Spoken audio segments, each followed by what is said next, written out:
মাছরাঙা television আজকে 15তম প্রতিষ্ঠাবার্ষিকী পালন করছে, 16 বছরে পদার্পণ করছে। আমি আসলে প্রথমেই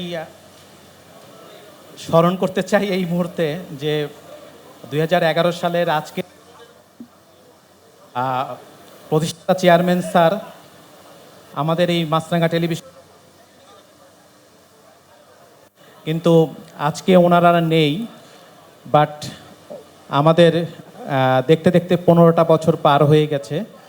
মাননীয় ব্যবস্থাপনা পরিচালক স্যার উনি আজকে নেই, উনি দেশের বাইরে আছেন।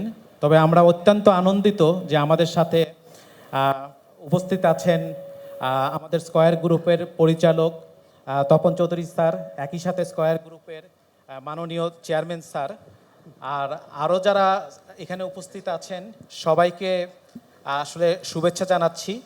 আমি শুধুমাত্র একটু কৃতজ্ঞতা এবং ধন্যবাদ জানাতে চাই। আসলে মাছরাঙা টেলিভিশনের 15 বছরের যাত্রায় যারা আমাদেরকে সর্বাত্মক সহযোগিতা করে আসছেন, সরকারের বিভিন্ন মন্ত্রণালয়, বিশেষ করে তথ্য মন্ত্রণালয়, আইসিটি মন্ত্রণালয়, সংস্কৃতি মন্ত্রণালয়, Bangladesh satellite company, BTRC, cable operator association of Bangladesh, এবং স্পেশালি আমাদের বিজ্ঞাপনদাতা, আমাদের ক্লায়েন্ট, আমাদের শিল্পী, কলাকুশলী বা যারা সার্বক্ষণিক সবসময় আমাদেরকে সহযোগিতা করেন, তাদেরকে আমরা আসলে কৃতজ্ঞতা জানাচ্ছি। এবং আমরা আশা করি মাছরাঙা টেলিভিশন আগামীতে আরও অনেক দূর এগিয়ে যাবে। এবং আমরা একটু পরে আমাদের মাননীয় অতিথি মহোদয়ের কাছ থেকে তাদের মূল্যবান কথাগুলো শুনবো।